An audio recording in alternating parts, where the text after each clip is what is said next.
नमस्कार, माझे नाव श्रावणी संतोष नेहरे. मी इयत्ता 7वी तुकडी फ मध्ये शिकते. माझ्या शाळेचे नाव आहे महात्मा गांधी विद्यालय व कनिष्ठ महाविद्यालय राजगुरुनगर. माझे प्रयोगाचे नाव आहे बायोडिग्रेडेबल प्लास्टिक. मानवाने अनेक गोष्टींचा शोध लावला आहे. त्यामधील एक गोष्ट म्हणजे प्लास्टिक. आपल्याला प्लास्टिकचे अनेक फायदे दिसून येतात. प्लास्टिक गंजत नाही. प्लास्टिक उष्णता व विद्युतचा दुर्वाहक आहे. प्लास्टिक वाहून नेण्यास सोपे आहे.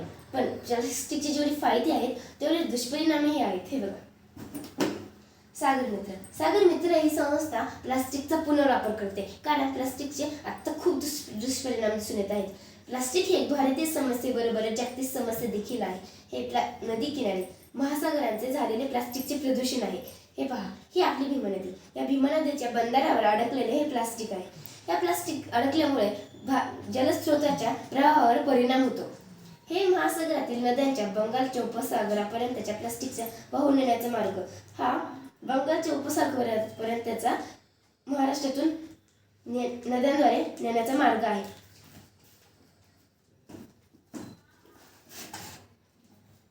ही आपल्या भारतातील विविध राज्यांमधील नागरिकांद्वारे नदीच्या प्रवाहामार्फत महासागरांपर्यंत पोहोचणारे हे प्लास्टिक राज्यातील नागरिकांद्वारे नद्यांच्या प्रवाहामार्फत महासागरापर्यंत पोहोचणारे प्लास्टिक आहे. हे प्लास्टिकचा कचरा प्रत्येक वर्षी 18 अब्ज पाऊंडपेक्षा प्लास्टिक महासागरात प्रवेश करतो. हे आहे प्लास्टिकचा कचरा भारतीय नद्यांमधून महासागरात वाहत आहे. सर्व राष्ट्रांमधून महासागरात वाहत आहे. उत्तर पॅसिफिक मधील लाल पॅच 2080 किलोमीटर आहे. हे महाराष्ट्रातील क्षेत्रफळाचे 6 पट आहे. हे लाल पॅच म्हणजे प्लास्टिकचा कचरा. आपल्या महाराष्ट्रातील क्षेत्रफळाच्या 6 पट हा प्लास्टिकचा कचरा आहे. बघा, ही एक प्लास्टिकची बॉटल आहे. प्लास्टिकच्या बॉटलचे विघटन होण्यासाठी 800 वर्ष लागतात आणि प्लास्टिकची बॉटल विघटित होण्यासाठी 300 वर्ष लागतात. म्हणजेच प्लास्टिकची एक बॉटल विघटित होण्यासाठी 1000 वर्ष लागतात. हे प्लास्टिकचे कचऱ्याचे नद्या गुदमरल्या जातात आणि दरवर्षी 3 मिलियन टन समुद्रात जातात. 6 दशलक्ष टन नद्या आणि तलावांमध्ये राहते प्लास्टिक. 5 दशलक्ष टन थेट किनारी लोकसंख्येच्या केंद्रापासून महासागरात जात आहे. हे सगळं प्लास्टिकचा कचरा पडलेला आहे. हे बघा, ही इंडोनेशियामधील सितारू नदीचे प्लास्टिकमुळे झालेले प्रदूषण. ही इंडोनेशियामधील सितारू नदी आहे, तिथे प्लास्टिकमुळे झालेले प्रदूषण. हे आहे सागरी जंगलांचे महत्त्व. हे सागरी मध्ये वनस्पती असतात. त्यात एकपेशीय वनस्पती असतात.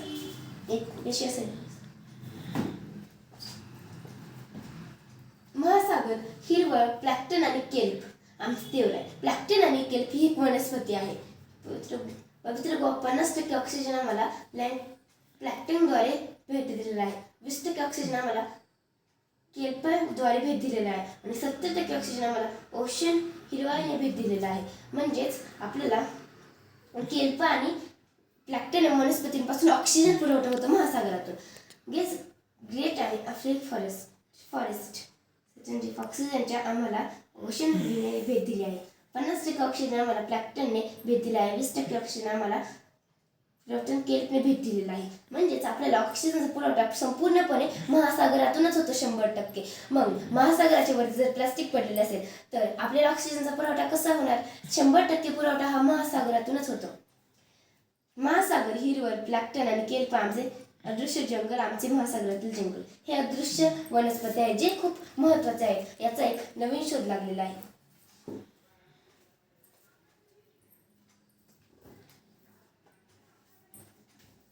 हे बघा, हे प्लास्टिकच्या प्राण्याने होणारा दुष्परिणाम. जर एका गायीच्या पोटामध्ये 10 किलो प्लास्टिक असेल तर म्हणजेच गायीच्या पोटामध्ये 3500 बॅग असतील. आणि हे प्लास्टिकच्या प्राण्याने होणारा परिणाम. हे प्लास्टिकचा प्राण्यांवर झालेला परिणाम आहे. हे बघा, प्लास्टिकमुळे 30% वायू प्रदूषण, 30% माती प्रदूषण, 30% पाणी प्रदूषण होते आणि आपल्याला 10%च प्लास्टिक आपल्याला रियूज करता येते. माती, पाणी व हवा यामध्ये झालेले प्लास्टिकचे प्रदूषण. हे बघा, हे कासव आहे, त्याच्या पोटामध्ये ग्रीन गडके आहे. प्राण्यांवर झालेला दुर्गंधी परिणाम. असे प्लास्टिकचे दुष्परिणाम होत आहेत. मग आपण हे प्लास्टिक वापरतो. मग तेच प्लास्टिकचे दुष्परिणाम टाळण्यासाठी मी हे बायोडिग्रेडेबल प्लास्टिक बनवण्याची कल्पना मला सुचली. हे प्लास्टिक मी घरच्या साहित्यांपासून बनवलेले आहे. कॉर्नस्टार्च, व्हिनेगर, ग्लिसरीन या साहित्यांपासून. सर्वप्रथम मी पाणी, व्हिनेगर, ग्लिसरीन, कॉर्नस्टार्च या साहित्यांचे मिश्रण तयार केलं. ते सिलिकॉन मॅटवर पसरलं. पसरल्यावर ते हाय टेम्परेचरवर सुकून त्याचं प्लास्टिक तयार होतं. मी ह्या प्लास्टिकचे पिशव्या तयार केलेल्या आहेत. हे प्लास्टिकचं आपल्या पर्यावरणाला कोणताही धोका नाही. हे प्लास्टिक जर जनावरांच्या पोटात गेले तर तर प्राण्यांवर कोणताही परिणाम होणार नाही, कारण हे प्लास्टिक घरच्या साहित्यांपासून बनवलेले आहे. हे आपल्या पोटात गेले तरीही काही धोका नाही. आणि हे प्लास्टिक जर जमिनीत पडले तर त्याच्यावर हवा, उष्णता, पाऊस याचा परिणाम होणार आणि ते कुजून जाणार. आणि जर आपण तयार करताना त्याच्यावर बिया टाकल्या तर ते प्लास्टिक जमिनीत पडून त्याच्यापासून ते बिया सेपरेट होऊन त्याच्यापासून ते वनस्पती तयार होते. मग या प्लास्टिकचा पर्यावरणाला आपल्याला कोणताही धोका नाही. हे प्लास्टिक दुकानदार सहजरित्या वापरू शकतात. या प्लास्टिकचा आपण पत्रावळ्या, वाट्या असा यूज करू शकतो. हे प्लास्टिक आता प्राथमिक तत्वावर तयार मी प्राथमिक तत्वावर तयार केलेलं आहे. याच्यावर आपण अजून संशोधन करून हे वापरात आणू शकतो. हे बघा, मी असे प्लास्टिक तयार केलेले आहे. मी ह्या प्लास्टिकच्या पिशव्या देखील तयार केलेल्या आहेत. म्हणजे ह्या प्लास्टिकचा वापर आपण दुकानदार सहजरित्या करू शकतो. ह्या प्लास्टिकच्या पर्यावरणाला हे सर्व प्लास्टिक मी घरी तयार केलेले आहे. म्हणजेच आपण आहे ना, हे सगळं आपल्याला जेवढे पाहिजे तेवढे प्लास्टिक तयार करू शकतो आपण. आणि हे तयार करण्यासाठी अतिशय सोपे आहे. म्हणूनच हे प्लास्टिक वापरत आणणे ही काळाची गरज आहे. धन्यवाद.